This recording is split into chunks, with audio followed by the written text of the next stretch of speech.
Welcome to Positive Outcomes, where leaders turn hard-won experience into income, impact, and freedom. All right, everybody, welcome to Positive Outcomes. I just get energized. A lot of energy comes when I start a show.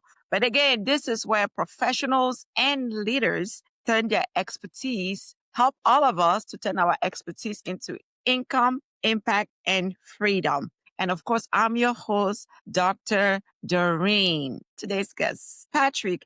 Patrick is a full-time Florida mediator with the Miami office, Salmon and Dahlberg Dispute Resolution. Patrick has been certified as a Florida Supreme Court Civil Court mediator. Whoa, we've not had that before. I'm so excited. Mediator since 2009 and previously served as a chair for alternative dispute resolution sector of the Florida bar, guys. Before turning into mediation full-time, Patrick built extensive experience as a lawyer in commercial law, insurance, real estate, and personal injury. His philosophy is simple yet powerful. Mediation is all about problem solving. He creates a respectful environment where parties can shift from position to solutions, building trust and encouraging collaboration. Patrick, you are welcome to Positive Outcomes. Thank you so much, Dr. Doreen. I love your podcast and the theme of purpose, possibility, and positivity, the 3 Ps. I like that. Wait, you said purpose, possibility, and what else? Positivity. Positivity. See, write that down, guys. Purpose, possibility, and positivity. Thank you so much. We are so happy to have you on the show. Like I said, we've had different doctors and engineers, and we have not had lawyers, but we've not had a mediator. So this is going to be exciting, and we are excited about that. So let's dive in. What drew you first as an attorney? What cases or experience best prepared you? No. Let me ask it really good though. Let me. I'm excited that you're here, but let me ask it the way I'm thinking it. Let me ask it that way. What first drew you to law? And later, what made you to pivot into mediation full time? Okay. Excellent question. So I guess law, the way I looked at it back in the day is that I saw it as being a service, and also it's one that is very universal. So you can apply law to many different fields. So it has a huge upside in terms of what you do with it. You're not locked into one particular career. You have politicians as lawyers. You've got in-house counsel working for companies. You can be a lawyer in a courtroom. There's so many different possibilities. And a lot of our great leaders that were politicians and presidents were lawyers. So I just thought you can't go wrong with a legal career. So that's really what drew me into law. That's amazing. And pivoting into mediation, what was the driving force for that one? That was a kind of a big pivot, and it kind of enters into your theme. So it was kind of a transformation story for me. Oh, I can't wait to hear that.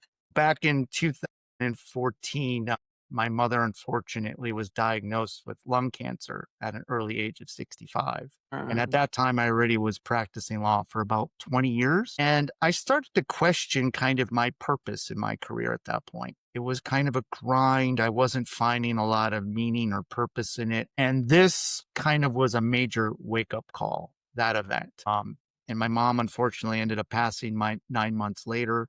And at that point, I really realized that life is too short, right? And I was lacking meaning. I mean, I liked what I was doing, but I didn't feel like it was fulfilling. And that's a real important thing. And a lot of people will still carry on and march on, but then we have our health crisis, mental health crisis, right? Because if you don't align, I think, yourself with what you're doing, you have a conflict, and it can lead to health problems, all kinds of problems. And I was feeling that.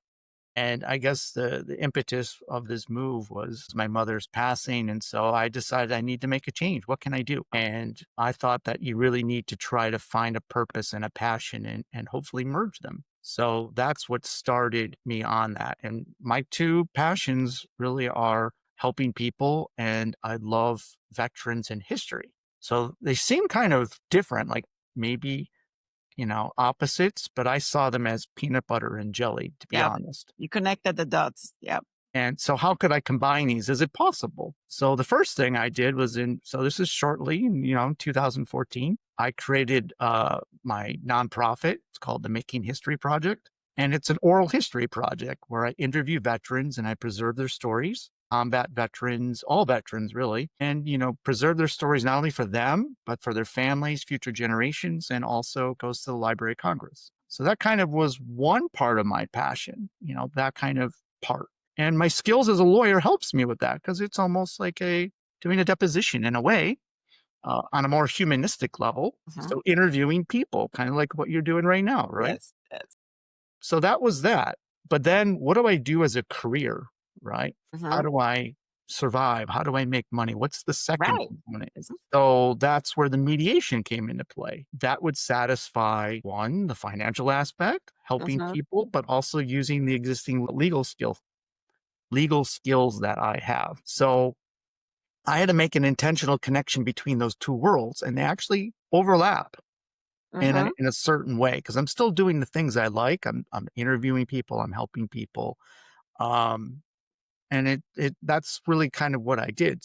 I thought I needed a more diverse background, and that's what I set out to do. That is so amazing. And you said something, and I just want to trying to see. You said something about you question your purpose. That it resonated with me, and I just want the audience to feel that for a moment and understand that sometimes when you're going through a challenging situation, like for the sake of Patrick, during that time his mom was it resonates with me so much because at 65 my mom was diagnosed with leukemia and she ended up passing, and that has changed my life until this day. Right, she was 65 years old too, and at that point you question even your existence. But Patrick turned that around into purpose, and that is what he's doing to now. That is super amazing.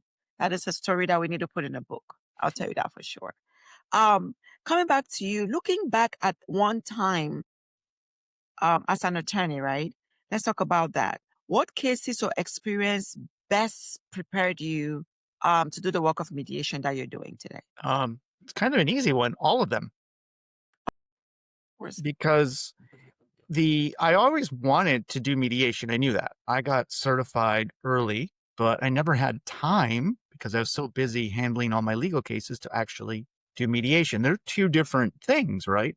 Being a mediator is helping lawyers and their clients resolve cases. Being a lawyer is representing clients against other parties and obtaining a result. Two Okay. different worlds. But the one thing that I always found unique is that in handling my cases for over 20 years, I really enjoyed settling my cases, how to set them up to settle, how to get the other side to agree without having a judge tell them to do something. Right. I found and that's where it gets to problem solving, right? And strategy. How do you do that? And I found that to be a more powerful outcome that fit also most likely the needs of my clients instead of going to court and spending a lot of money on legal fees. And who knows what happens at trial?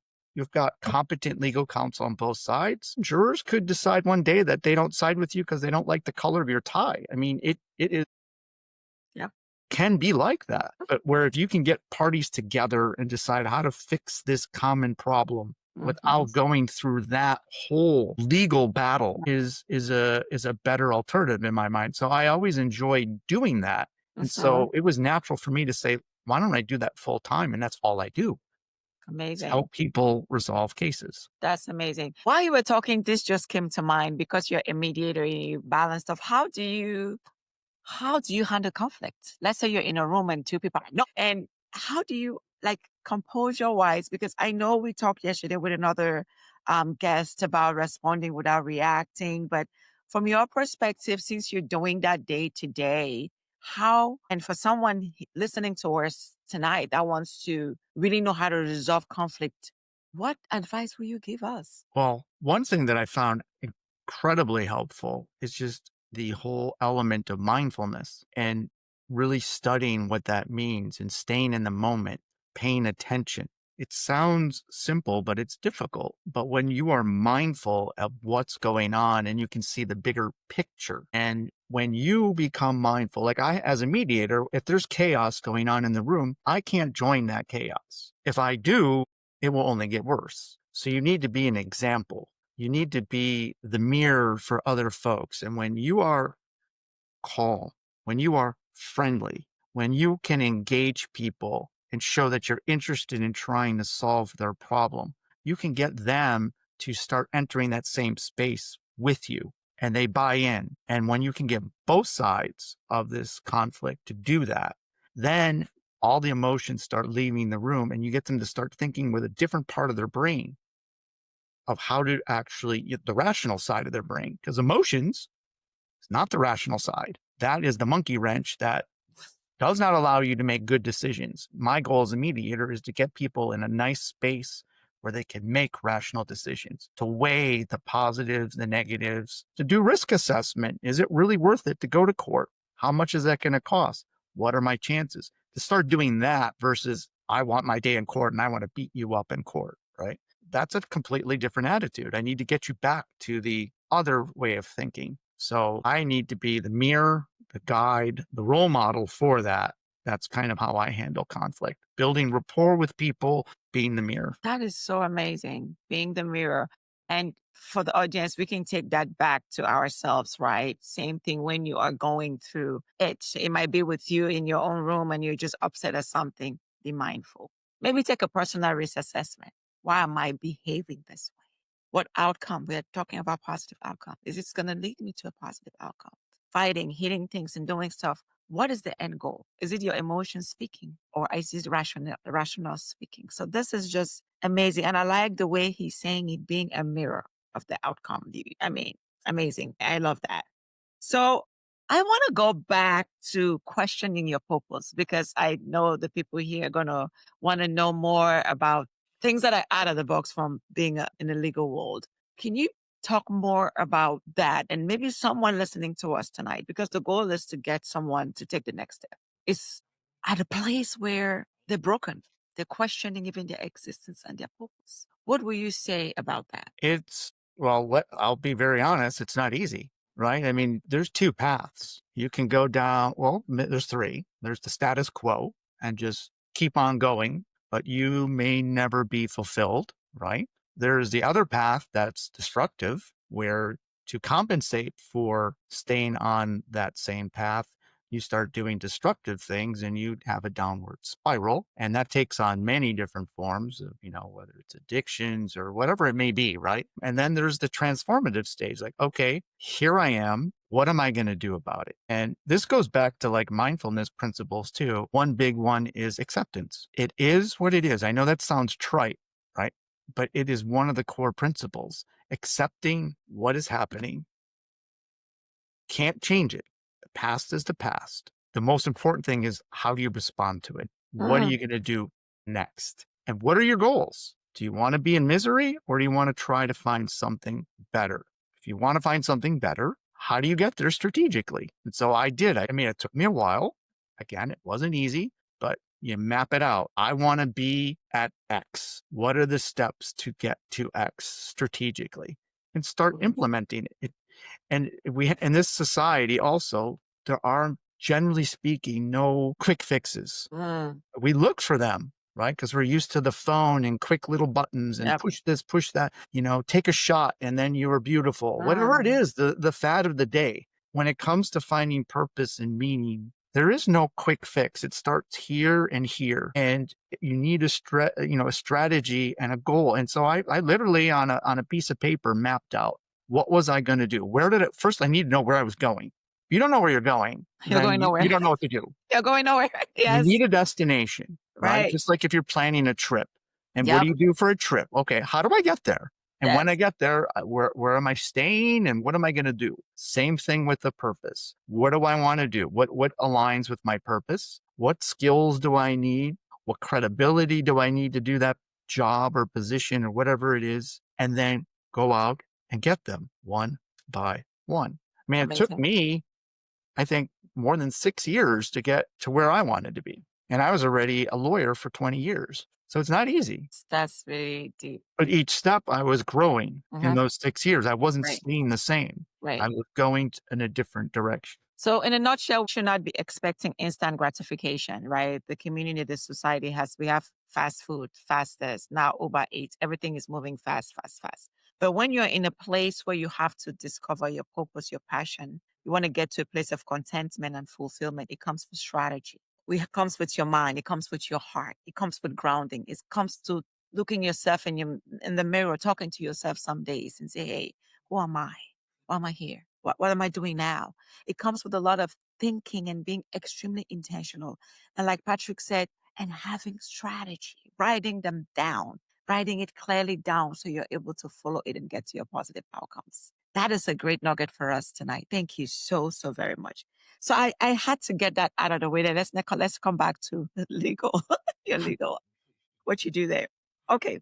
So mediation, like you said, is often described as problem solving through conversations, right? It's like problem solving through conversation. I don't know. How do you personally create an environment of trust and respect in that process? Because I'm just sitting here thinking, if I am really bent on, I want this to go to court, I'm going to get him, for example, like divorce cases, right? Thank God I've never been in that route. Knock on wood. Hopefully I never get there. But if you're in that room and you have two people and they don't know who Patrick is, and then you show up and they're like, who are you? I don't even want a mediator. So how do you establish the trust in the process? There are a couple of things. One, well, let's first start off with mediation and its goals, right?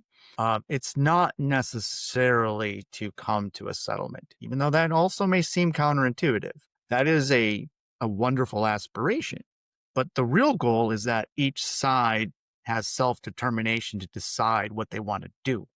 And if they want their day in court, then that's what they'll get, right? But we have to understand, what is it that you want to do? So the first step is, like, during my first meetings with the participants, and I meet them separately before we start the mediation. The mediation is starting, but I separate them and speak to them individually, is to feel that out, to treat them like human beings, to talk to them, to not use legalese, to find out what's going on, what's the core problem, what do they want, do they know what they want? Sometimes they don't. And then to try to instill in them that rational problem-solving idea, okay? Continuing to fight and to let emotions play is not going to solve anything. And would you like to take a shot to see if you could try to fix it and move on? And that's, again, it's the acceptance part. Here we are. Can't look back. What do you want to do now going forward?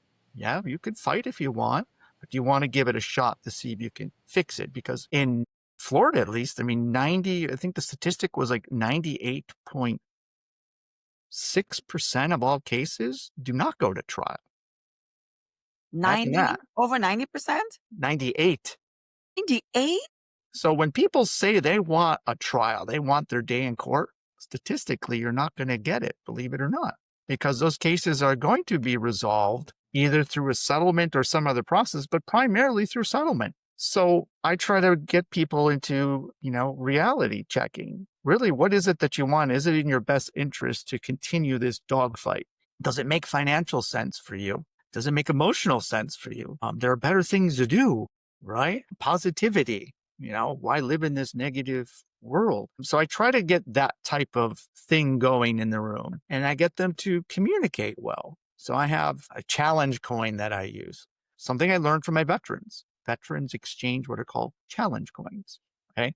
And they're basically their business card. They're a metal medallion, and it has their information from their military service on it, like their logo from their military unit, their service. They're really super cool. So I collect them. But I decided to create one for mediation. And on mine, I created a logo. And my logo has like the 4 essential elements, what I think will lead you to what I call a meaningful mediation. And I discuss that during the mediation, those 4 elements. I get people thinking differently, And so that's how I kind of get that rolling, is getting people to start thinking differently. I love it. That is super amazing. It's just going back to some of us that are listeners that may be in the same situation and you want your day in court. Please take this advice and think about it. do you want to go through? Have you really listened to your mediator? Are you listening to your lawyer? Like I said, we are coming here to learn and to grow together. And I think that that is really a lesson learned for us today. Now, you talked about mediation as integrated approach to problem solving, which you just shared it, right? And I wanted to ask you, can you share what it looks like you just did? So when emotions runs really high, how do you help parties to move from conflict to collaboration? I think you just said it.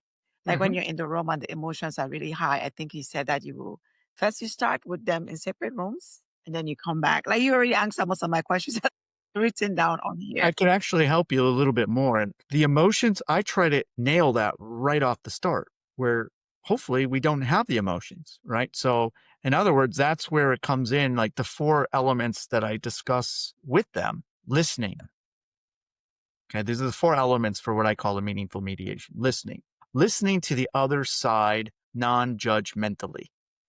That means you're going to hear something that you may not like or agree with, but don't let that trigger you emotionally where then you go off on a tangent and you can't think rationally how to solve the problem, because that's what's going to happen. So instead, when you hear something that you don't agree with, treat it like a piece of a puzzle. Okay, that's what they say. That's what they think. That's what they believe. How am I going to deal with that? How do I fix that? How can I solve that? What can I share with them to change their mind? That's the listening component. The speaking component is to speak, but in a helpful way. Don't use anger. Don't use sarcasm. Why? Because you will trigger the other side and you will send them off on a tangent, and we will then be embroiled in a mess. So keep that in mind. Third, actions, body language. When people are speaking and you see them, don't shake your head. Don't laugh. Don't frown. Worse yet, don't ignore them and be reading your phone while they're talking. That triggers people. It gets them angry. They feel disrespected. We go down the whole tangent again of having high emotions, right? So keep that in mind. Wow. And the final point is empathy, and that brings it all together. Are you a psychic? Because I just wrote down what role does empathy play in being an effective mediator, and you're just about to say it. Wow. So That's empathy amazing. is super important. That's what I call my secret sauce. That's where I encourage both parties to think about the other side and be willing to go over and observe what they're doing, why they think what they're doing. Be curious enough to do that. Most of the time, you're only focused on your position. Be curious enough to go over there and try to figure out, why do they think the way they think? Why are they relying upon this? When you do that, you may learn something, and then you can share something with them that would change their mind. But if you don't do that extra step, you miss that. So those 4 components help not have the emotions blow up in the mediation. And I've been fairly successful with that. So that's why I start with that. Can you say it again? It was listening, The listening, speaking, speaking, actions, action, and empathy. and empathy. Did you guys hear that? We are going to be transformed after this show. I know I am already transformed. Listening, not judging. You don't listen because you have to respond. You're not judging. You're actually listening because you want to understand their perspective, where they're coming from. You don't want to trigger them. You don't want to make faces or hand movement and ignore them looking at your phone. You want to be an active listener with empathy, and that will take you to your positive outcome. That is amazing. I absolutely love that. So let's take it a little bit to your leadership in ADR and future vision, right? As a former chair of the ADR section of the Florida Bar, what are some of your biggest takeaways from leading in that space? That in our particular section, I think it's, of all the sections, you have trial lawyers, business lawyers, international law, family law. There's a lot of different leadership sections of the bar. But I really think that the ADR section is the friendliest one. And they're the Why? most giving. We're all technically competitors. It's a small group, right? And we're all technically competitors. And there's only so many cases for us all to be able to handle. But we don't act that way. Super friendly and helpful and willing to share time, mentor, and help people learn things. So that was like an eye-opening. And I think it's a much different atmosphere than the other sections where they can be very uber competitive. And that is not our mission. Our mission is to educate and to not only to help, and I do that as well as a mediator, even through my own website. and the articles and the blogs that I write and the presentations that I do is to help educate parties and lawyers how to resolve their cases. Because I think that's the ultimate job, right? This is what I see every day. This is what I do. How can I help you take it to the next step to hopefully something resonates where it helps you resolve a case down the road, whether it's with me or somebody else? So you just mentioned something and you said the different kinds of lawyers and things like that. If you had to go back and talk to your 17-year-old self Hmm. that was thinking, what would tomorrow look like? And maybe, or later on, your 20-year-old self, where you were thinking law school. And if there's somebody here listening that is trying to be a lawyer and with everything that's happening, what will you advise your 17-years old self? What will you advise your 20-year-old self? And are you in the right path? Do you think you would change anything? Well, it's an interesting question because I have so many different interests that and you're never the same person. You change, I think it would every 7 years, every single cell in your body is recycled and you're a new person every 7 years, literally. And I think that goes with our hobbies, our tastes in food. Isn't it interesting how 1 decade you could like mustard and the next decade you don't? You can't stand it anymore. Yep. I mean, this is what explains all of that. And so I think also your interests involved. So it's kind of hard for me to say that I would do the same thing because I'm different. Maybe I would go down the path of doing more history because I really find that to be satisfying. I don't know. Or I would have prepared differently for law. Maybe I would do something where I would go straight to mediation. I mean, I don't know. It's hard to say. I don't really like to look back. I like to look forward. But one thing I can do, one advice I could give your listeners is that don't just choose law because it's popular and you think, well, I'm just going to make a lot of money and everybody's doing it or something like that. That is a mistake because if you don't have a true interest and passion for it, in whether it's you want to do immigration, you want to help families, whatever it may be, there's lots of different areas.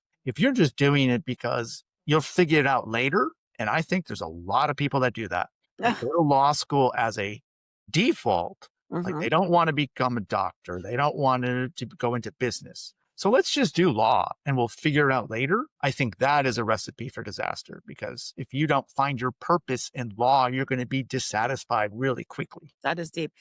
From where I'm from, but I'm from Cameroon, West Africa. We didn't have a lot of flexibility with the way our parents, that taught us. We had to be a lawyer, a doctor, or an engineer, right? We're like pick one.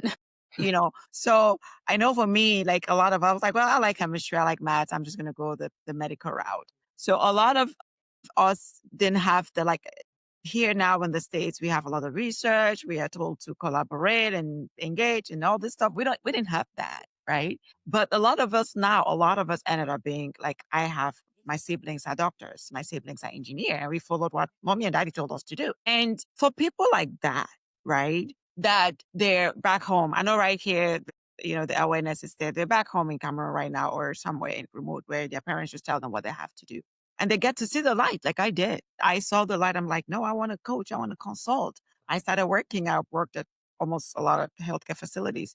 And I'm absolutely enjoying what I'm doing right now. And actually, to be honest with you, you don't want to go back. I'm regretting some of the times that I spent back there, but they were a good learning curve for me. I learned so much in that journey, in that process. And that's where I am today. I don't know if you have anything that you can share with a population like that they just grew up, oh, I like history, you're going to go to law school. And I sometimes I have 5 kids, and sometimes I'm like, well, do what you want, but I know history is good for lawyers. I'm trying to find out when you find yourself in a situation like that where you said, okay, this is going to make money. I'm here right now. How do you get out of it? What do you do? Well, I had the opposite problem. I know. My father didn't want me to go to law school.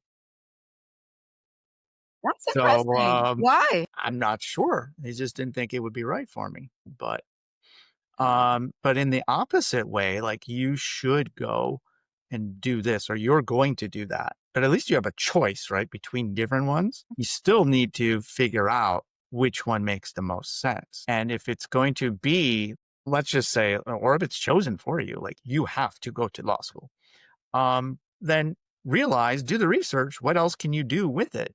Because like I said, and I'm sure this applies even to the medical field, it applies to engineering.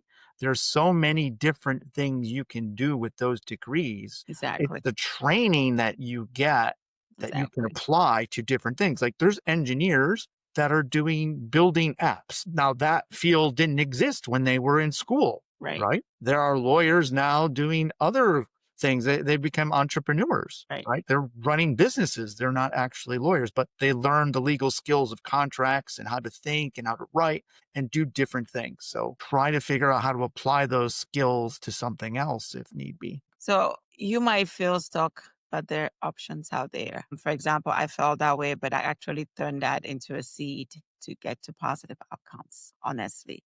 So, like Patrick is saying, in what specific field that you feel like you don't like it, follow your lead, follow your passion, and build something from where you are to the place that you want to be. I think that will get you to the outcomes that you're looking for. We're rounding up. I don't want to let you go.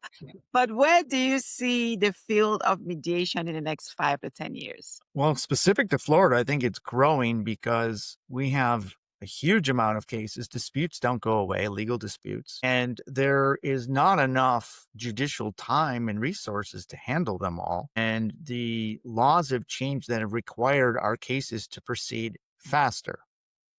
Now, if you do the math, more cases faster without enough resources, that's a problem. So not only for our court system, but for the lawyers that are trying to work all these cases and get them ready for trial in a year, it's almost impossible. So the alternative is, well, you can't try every case, but you certainly can settle those that you shouldn't try. And so I think that there's going to be a heck of a lot more mediations and even early mediations, like before cases are even filed. Can the businesses or the people work it out before we have to go to court? So I see this as an evolving, and with Zoom now doing online mediations, you can mediate anywhere. You can have multiple mediations in the same day. You can mediate in, a case in one city and then in another an hour later, which physically was not possible, Right. many years ago. So, and who knows what the world will be like in 5 years, what technology will be like. So, you've got AI on the horizon. What's that going to do? I have no idea, but hopefully it doesn't replace human judgment. Right. Amazing. I have to ask you this question. What is one misconception, right? I want to get everything out of your bones before you leave positive outcomes today.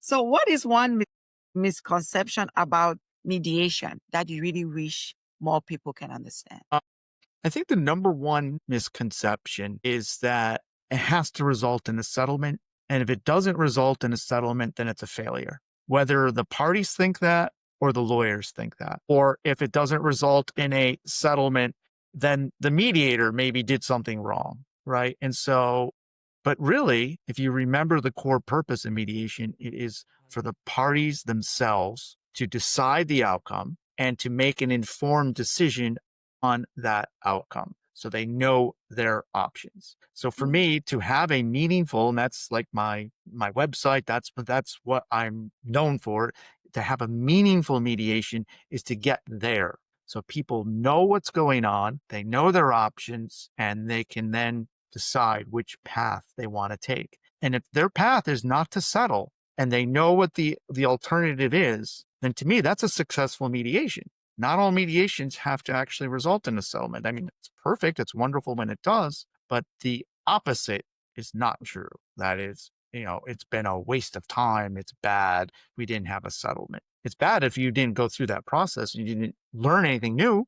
If you went to a mediation and you didn't learn anything new and you didn't have that type of a discussion and everybody was hectic and crazy and using emotions, well, yeah, that was probably not the best use of your time. Amazing. So, how can people get a hold of you? How, if they need your services? I know his name is on the screen, but do you have any website, LinkedIn, or how can people get a hold of you? Because I'm sure, I'm sure a lot of people need your services. And you practice law only in Florida. Do you do it in any other state or only in Florida? Nope, just Florida. And it's Okay. a big state. All they can get, I have a website which has a blog and all the different articles I write on this and resources, and that's meaningful-mediation.com. And I can be found on LinkedIn just by using my name, Patrick Russell ESQ.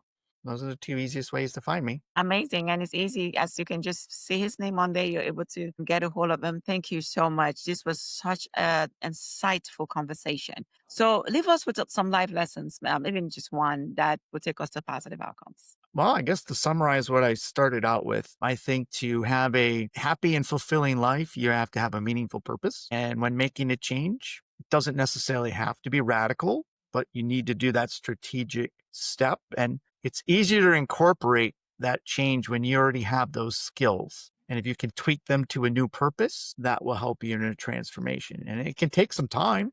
I mean, it took me a while. It doesn't have to take as long as I did. Everybody is unique. It's not easy, but map it out, work on it, be consistent. But in the long run, it will be worth it because life is too short. That is amazing. Meaningful purpose and be strategic in the change. Patrick, thank you so much. Are you writing a book? Not yet, but I'm working on all my articles. Maybe they'll be put together in a book someday. Yeah, but let's go to his blog and enjoy and get some information from there. I'm going to definitely dive in later on today. I really appreciate your time on the call. Thank you guys for listening. Please do share this to everyone that you know. There's a lot of nuggets that he poured out on us tonight. So thank you for watching. Share, share, share. And thank you, Patrick, for coming to Positive Outcomes. Thank you for having me. All right. Bye, guys. Thanks for listening to Positive Outcomes. Follow the show and share this episode to inspire someone's next chapter.